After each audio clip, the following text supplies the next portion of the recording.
Welcome back to another episode of Life After Corporate, my friend. And if you're new to our show, welcome home. This is where we debunk the mystery around making the transition from corporate to entrepreneurship. We don't sugarcoat it. We don't give you promises that won't come true in real life. And we love to keep it real. And I'm very excited about our special guest today, Maribel Lara.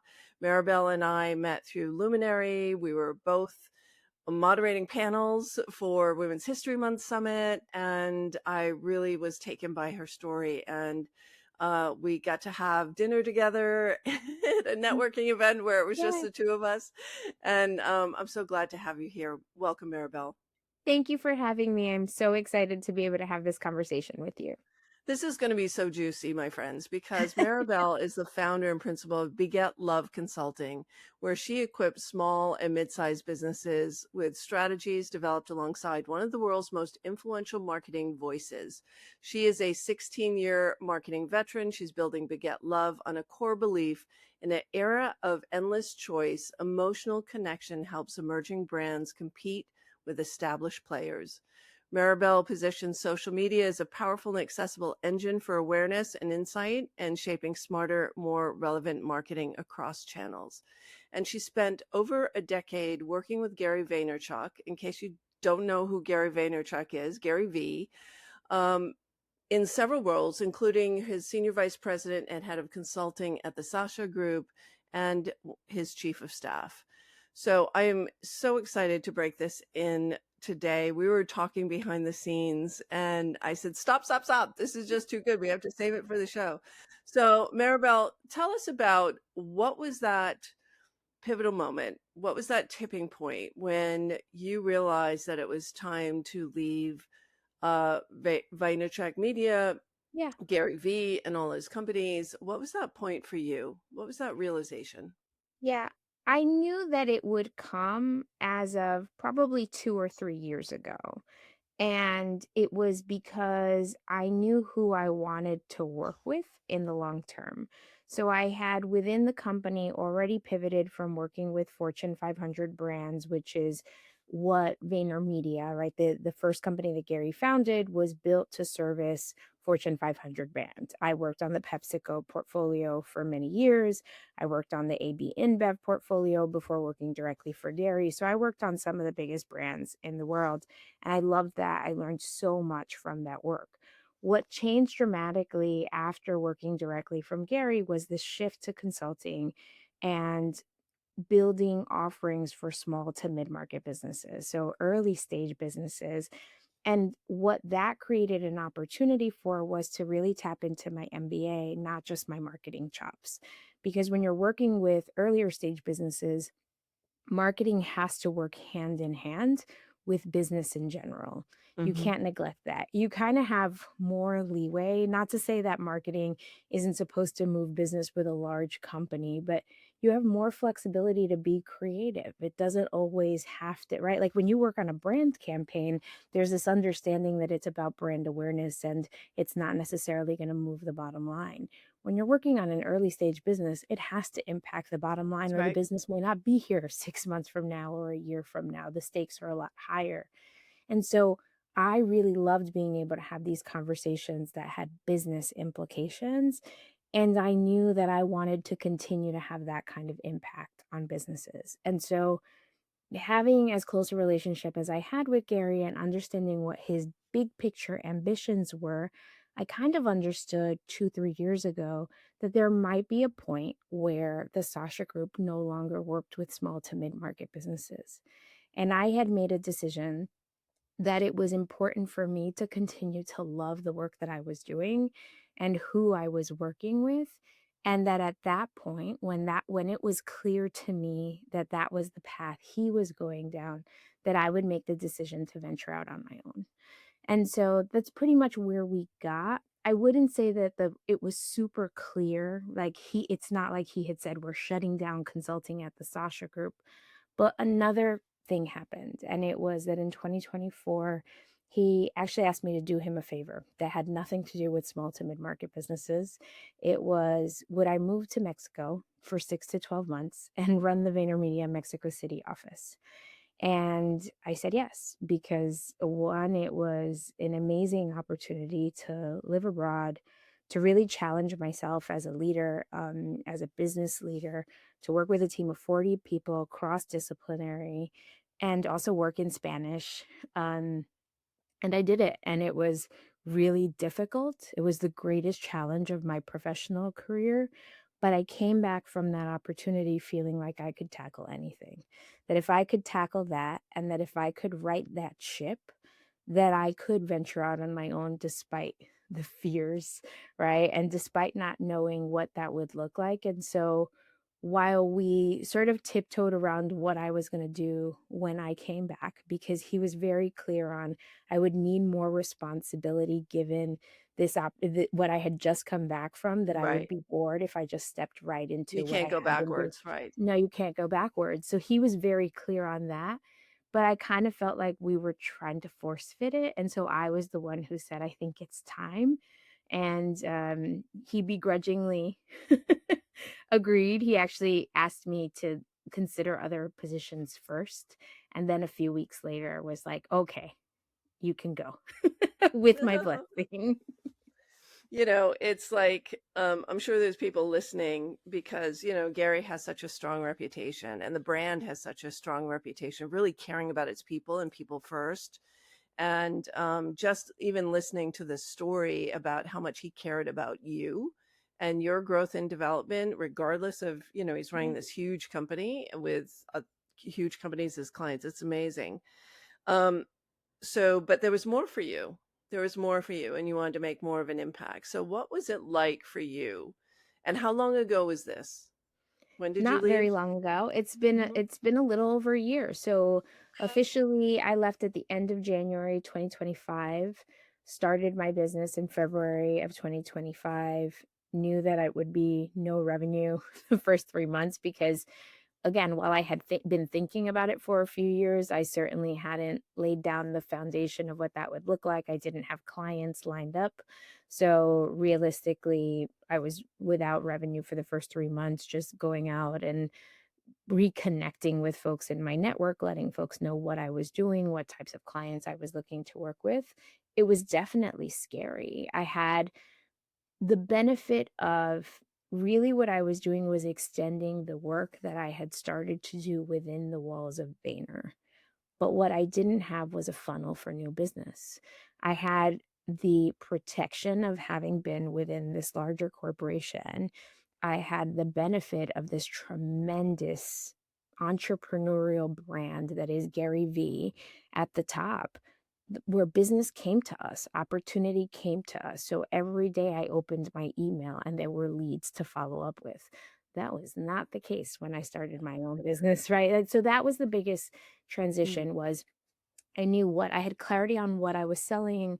I had clarity on price point. What I didn't have was clients, and so I needed to go out and look for them. Yeah.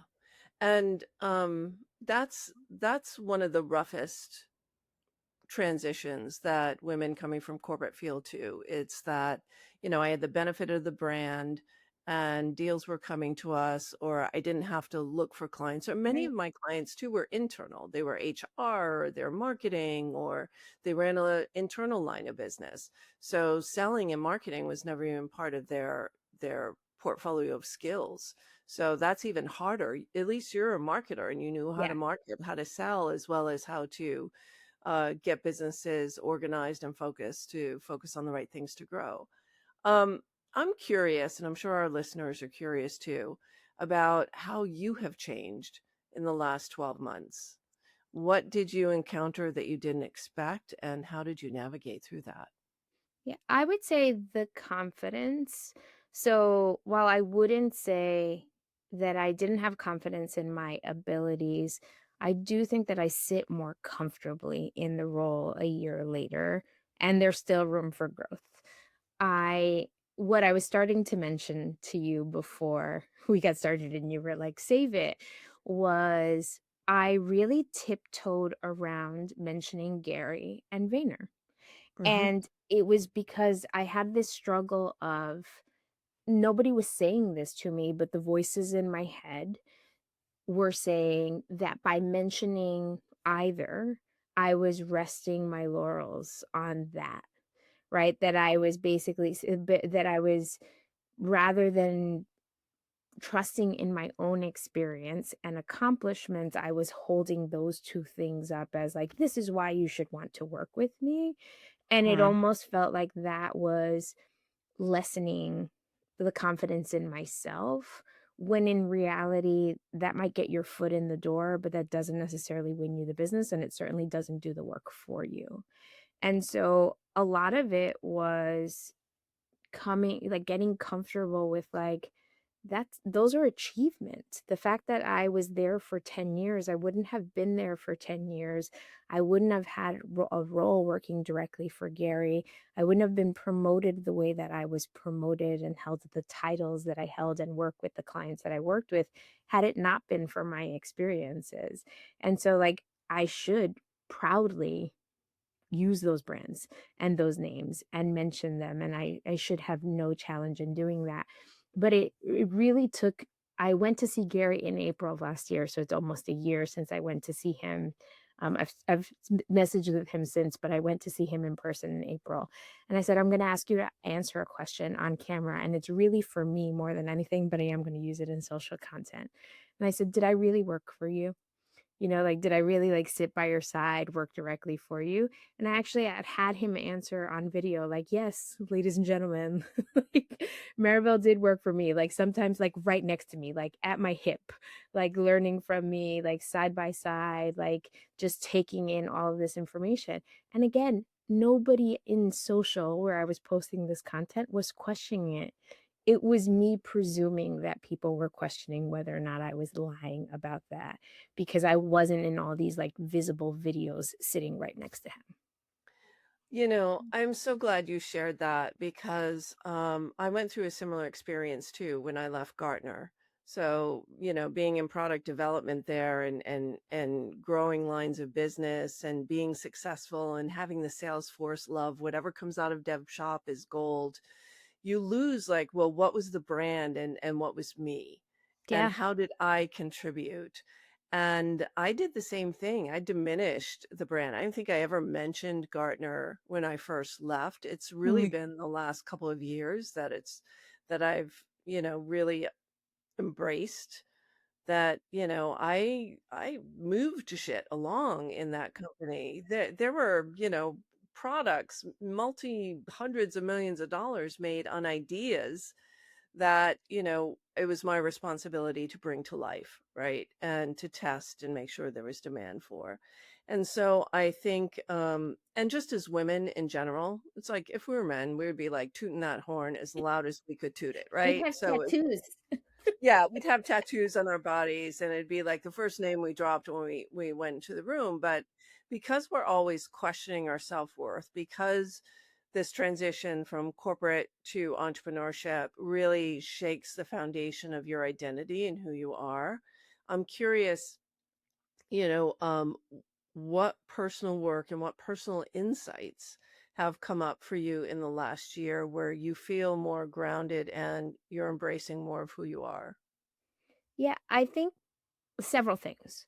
One is winning your first clients and recognizing that nobody did that for you. There's no team behind me. There was no one building the deck, right? Mhm. Like, I built the deck. So there's winning the first clients, and then there's the actual work and how those clients feel about the work and whether or not they're interested in continuing it. So part of the reason this second year feels dramatically different and I feel steadier than I did in year one is going into year two, you see clients, or I'm seeing clients continuing to want a relationship with me, right? So now we're transitioning from project based clients who are now like, hey, I'd like for you to work on something else for me, or I'm interested in continuing in an advisory capacity Mhm. or making introductions to other clients. And so you don't see that year one because you're just getting started. But as time goes by, you see what the seeds you planted bear fruit. You see them come back in the next season, And that gives me the right, like, I think that gives the confidence. It shows me that I'm on the right path. It shows me that I'm having impact and doing the kind of work that I set out to do. Yeah. And sitting from where you are now, what advice do you have for women who are just making this transition? What are some of the things, maybe some of the paths that you went down, some of the advice that you received that wasn't quite helpful? Because it seems like as soon as we make this transition, everyone has an opinion. Oh, yeah. Our spouses, our best friends, our family, close family members. It almost like it threatens their sense of safety, or activates their nervous system, and they become dysregulated. What are some of the, not mistakes that you made, but some of the things that you had to go through that in retrospect you'd advise others to handle differently? Yeah, I would say something I would actually do again, and that I questioned potentially not doing, but I'm glad that I did, was say no to certain things. So, one of the areas that people had a lot of opinions were what I could help them with, right? Like what I would be good at. And they were, in most respects, right. But those things weren't always aligned with the business I was hoping to build. They would have been economically fruitful, so they would have definitely put money in my pocket, but they would have delayed me on working on the core business that I was trying to build. And so I wouldn't be where I am today on that core business had I taken on some of those opportunities. And so I think when you're going to see people, cuz you're talented. You're leaving because you're talented, you are. At the end of the day, right? Like that is there, that is the reason you're looking to build something. Everybody who has seen something in you is going to come to you, but those bright, like we all are multi-talented. That's We're not trying to build businesses across all of our talent. We're focused in on a few, and so some of the opportunities that land in our path may not be aligned with the businesses, and so we need to learn how to filter those out, and down the line we may be able to go down to those. So learning how to say no, and not take on every opportunity. But I think the flip side of that is I then also needed to make sure that I wasn't saying no to advice that could be helpful. Because I think because there are so many opinions coming your way and it can get really frustrating, at times you also just want to be like, shut up. I don't want any of the advice. I know what I'm doing. And it is important to remember that we don't know it all.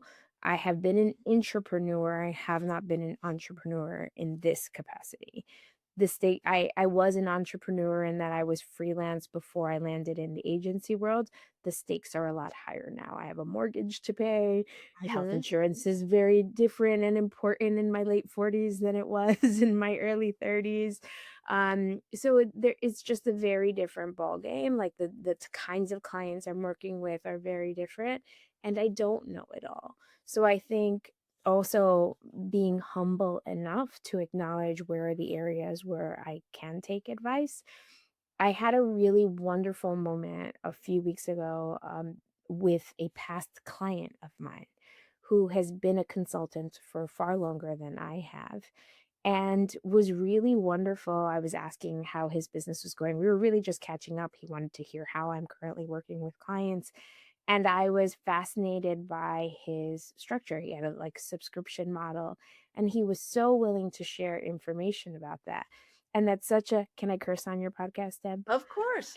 It's such a mind fuck, like to have somebody who's your client and like Mhm. do that switcheroo of like, but I have something to learn from them in this Yeah. moment, right? Like it's such a switch in relationship, but so important.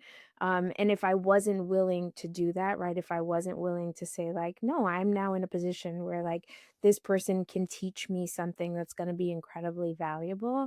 Like he and I have a follow-up conversation. And so there is a need to also like find humility and recognize that we don't know it all because we open ourselves up to like that learning and we're just going to get to where we want to be faster when we open ourselves up to those opportunities. So, doesn't mean you have to do it with everyone, but I think that there are plenty of communities like Luminary, like Chief, like Entreprenista, and many others. So, like, find your communities and find your people that you're willing to be vulnerable with, and they will connect you or they will be the ones to support you. But I think humility as is as important as confidence in this journey. Yeah, and I think, as women leaders, we're conditioned out of asking for help because Yes. you were in a very different culture with Gary. Most cultures, most corporate cultures, you got to the top, you got your seat at the table from fitting in, not standing out. And so confidence and holding it together is the pressure cooker that a lot of women leaders and women executives experience. And so it's not safe to ask for help. And then the opposite is true. Once you transition to entrepreneurship, help is exactly what you need because Yeah. entrepreneurship, solopreneurship is really isolating.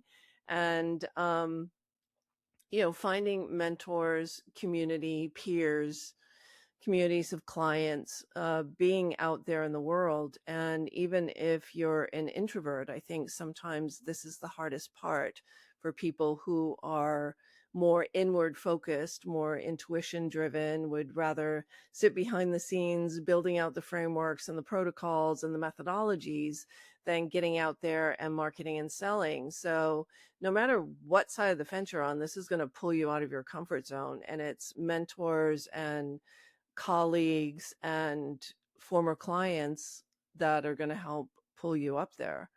So, who did you seek help from when you first got started? Definitely former clients. So they were some of my biggest advocates. Definitely, business came from former clients, even boards that I had sat on in Mhm. the last few years. So a lot of it was just utilizing. So I'm going to talk about social media, but Mhm. utilizing social media to just tell people what I was doing. Old email addresses. So I will say for folks who are still in corporate and thinking about the leap, please make sure you take all of your email addresses with you and you have those. Like, those are relationships that you've made over the last, like, however many years. So, like, please make sure that you take those with you before you go, that you let folks know that you're leaving, right? All of those messages are incredibly important, that people have your personal email address, or if you already know that you're setting up your business, that you have your business email address set up before you leave. But yeah, past clients who were incredibly willing to, like, get on a call and have an understanding of who I was looking to connect with, what I was selling. Past colleagues, so colleagues that, I hadn't worked with in the last few years, so they didn't know that I was leaving. They weren't on the receiving end of that departure email. Um, and even just folks in my network. So I knew several entrepreneurs because I had been part of the Luminary community for now it's like since their founding, 7 years. Mhm. And so there were countless numbers of people that I had met over the course of that time that didn't know me in a corporate context, knew me from the Luminary community, who wouldn't have been clients for the Sasha Group or for Vayner, but might be clients for me. So I think also going back to those communities, to say, like, hey, now we might be able to do something. And through those initial, like, that initial outreach, those communities, I got speaking opportunities. I was invited to come and speak to people's clients, to their communities, and events were such a big part of, like, getting word out and doing the initial connection to folks. I'm so glad you mentioned that because everyone gets referrals out of the gate. Just because the world wants to see you succeed, your Yes. former clients, your colleagues. And the mistake I see some new entrepreneurs make, new consultants especially, is relying on those referrals and over relying on the referrals and not knowing that they have to get in front of the room. So it was just natural for you to step in front. It's not natural for everybody. It's one of the things that we teach too in our programs is find your community of ideal clients, get in front of the room, be generous, come from a place of service, being open-hearted, not transactional. There are two types of people in the world of entrepreneurship, at least in coaching. There are transactional coaches and there are relational coaches. Mhm. And if you come from a place of relationships and building relationships and wanting to be of service and getting in front of the room, and I happened to discover this accidentally when I first got started. I just loved the network I was in. I offered to do a webinar on women and self-sabotage, and lo and behold, 500 women signed up for that webinar. And in that 1 hour, my entire coaching practice was full. So it's just like that visibility is so key. It builds your reputation, builds your following. Um, yeah, so glad you mentioned that. Now, you also mentioned social media, and social media is, I was thinking this morning, it's not the bane of my existence. I love social media. Like I love writing, I love communicating. I'm a Yeah. teacher at heart. But for some people, the level of visibility that's required on some platforms with Mhm. video is really uncomfortable today. So were you always comfortable with the camera, with social media? Like, what channels do you use? How do you Yeah. connect with people who don't know you? So my primary channels are LinkedIn, Instagram, and Substack. Mhm. And my goal this year is to start being more active on YouTube Mhm. because of the amount of information that AI chatbots are pulling from YouTube. So I need to move to Right. where information is being pulled from. Your question was, how comfortable am I with video? I am super comfortable in conversation. So I am an expert podcast guest. I love this because I just get lost in the conversation. I love interacting with people, and so I sort of forget that the camera is there because I'm engrossed in the conversation. I hate talking directly to camera, and so that did not come easily to me. I can say, though, now a year in, probably around month 10, it started to become less painful. But it really did take that much time, and it's not like that was a lot of video that I was making, Yeah. but it's not my favorite talking to Mhm. camera. What has made it easier is this reminder that I'm not a content creator. I'm not trying to become a celebrity in social media platforms. The way that I look at my social media content is that it is a one-to-many vehicle. I look at what I do as at the end of the day, I am trying to educate small and mid-market business owners in particular on how they can utilize these platforms to build their businesses. I have always been passionate about social media because it really, from a free perspective, other than like you need to take some time to create some content, there is an opportunity for smaller players to get in front of thousands, hundreds of thousands, sometimes millions of people without paying for advertising. That's pretty incredible, right? Yeah. Like that was always what drew me to this media format. That still exists, but it's much harder to achieve. And so my goal through my content is to constantly provide inspiration and education on how folks might be able to do that. And social media provides me the opportunity to share that information with more people than I can possibly meet in a face to face, right, Yeah. parameter. It So that's how I look at it, and that's what keeps me going is, like, I'm not doing it for the sake of popularity, I'm doing it to try to educate more people. It is my vehicle for that, and that's what keeps me going is the reminder of, like, the purpose behind it, and I think that we all have those kinds of intentions behind our business, and if we constantly ground ourselves in, like, "That is my North Star, that is the mission, those are the values with which I'm doing this," we keep ourselves from like the cringe and trying to recreate what we see content creators who are really trying to do this for a living. Um, Mhm. the content itself, like we don't need to go down that path. Those aren't the businesses we're building. Yeah. And how do I agree that Substack, LinkedIn, Instagram, and YouTube are probably the most important platforms. How do you decide what goes where? Yeah. So LinkedIn is definitely for me more buttoned up. It's more of the professional perspective on things. It's probably more of a POV on the state of marketing or what I see happening with small to mid market businesses. Instagram tends to be more tactical advice for me. So like quick takeaways. I will say it's not just video content. So for those, I didn't mention this previously, but for those who aren't crazy about video, they'd be happy to know that carousel content does incredibly well on the platform. So actually in 2025, carousel content did better than reels, the video, the vertical video Mhm. content on Instagram in terms of reaching new people. Yay. And Yay. people tend to like it because they have greater control in viewing it. They control the pace at which they view it. It's less disruptive in their feed. Folks are right, there's a lot of content out there, and Yes. so carousels are something that they're gravitating towards, so you don't need to be all video. um Video, however, like, is an investment in time, and so repurposing the content is totally fine. I repurpose carousel content as well as video content, but I will nuance the caption that accompanies it depending on what platform I'm posting it on. I would say if you can do the same thing with YouTube. So just repurpose.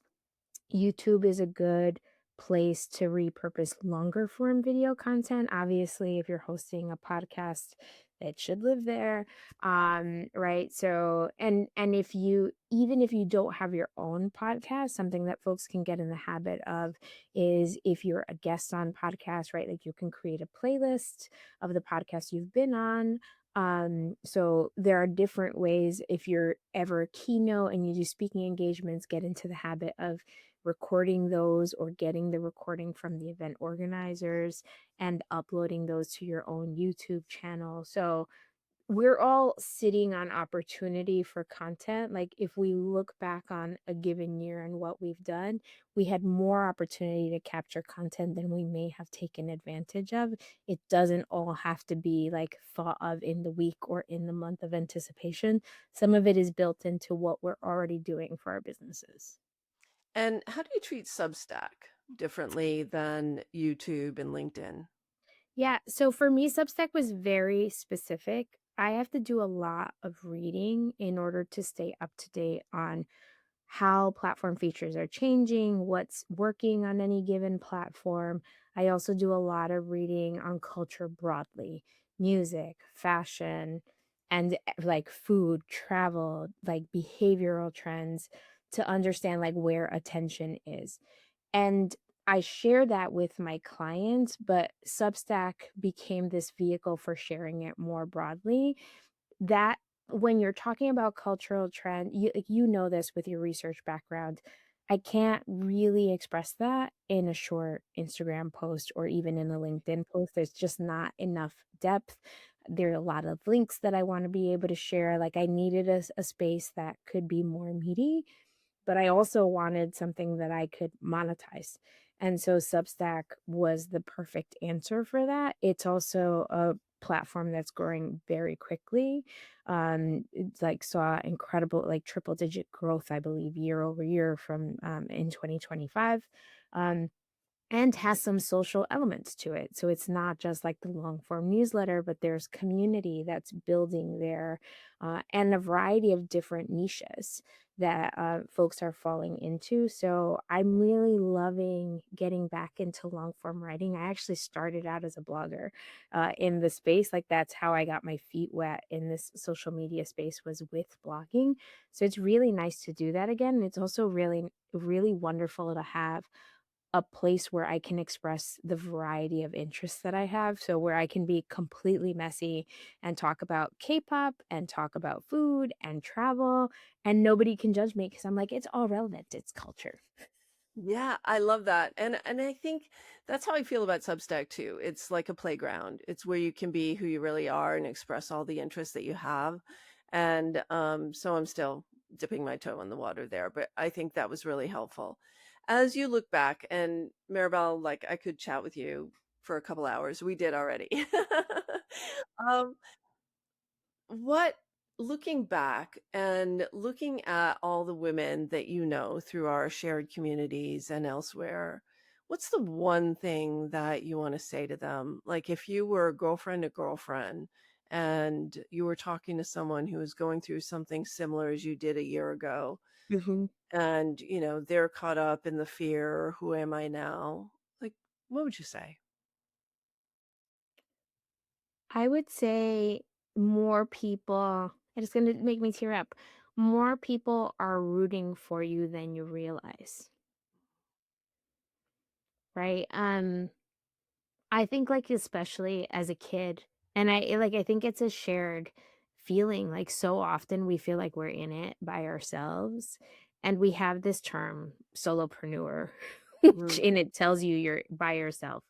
I will never forget, last year I was at a Luminary Live event in Nashville, and a friend, Sarah Gavigan, who's the founder of Otaku Ramen, was on a panel and talked about her disdain for the term solopreneur. And mm, she said, I hate that term. She's like, because none of us does it alone. mm. Sure, you may be the only person in your business, but you don't do it by yourself. And so I will jump off of that and say, like, there are more people rooting for you than you realize. And so I think that the more people you open up to, the more you will realize how big your village and your community actually is. And it's really wonderful once you start doing that. So you have to take the first step. But I think, like, once you open up to the first person, it gets easier with each additional person. And the amount of joy and positivity and support that you open yourself up to is totally worth what you think the risk is. But that also over time you'll realize, like, there really is nothing to lose in making yourself vulnerable. Yeah, that's so beautiful. Thank you so much, Maribel. Um, yeah, you're really not alone. And, vulnerability is a muscle that we all need to exercise a little bit more. And it takes time to detox from that not being a safe feeling to possess, a safe emotion to feel when you're making this transition. Maribel, how do people follow you, keep in touch with you, Substack, YouTube? Where do you want us to direct them in the show notes? Yes, Substack, I am Love in Marketing. Surprise, surprise. And on most social platforms, I am Latina Sweetie and also Beget Love Consulting. Okay, love that. Thank you so much for joining us today and sharing your experience and your journey. I know you helped so many by sharing your story. Thank you so much for having me. That's it for now, my friends. If you are in this journey of the transition, wherever you are, whether it's just an idea that's pulling at your heart, if you have already made the decision and now you're flying solo and questioning it, if you're afraid that the money's going to run out, or maybe you don't know what you're doing, or who am I without the brand, reach out to someone who's been on this show. Reach out to me. We're all here to uh, shine the light in the dark closet to show you that they're just dust balls. They're not really scary monsters, and you are going to be okay at the end of the day. And that's it for now. We'll see you next week on Life After Corporate. Thanks for joining us.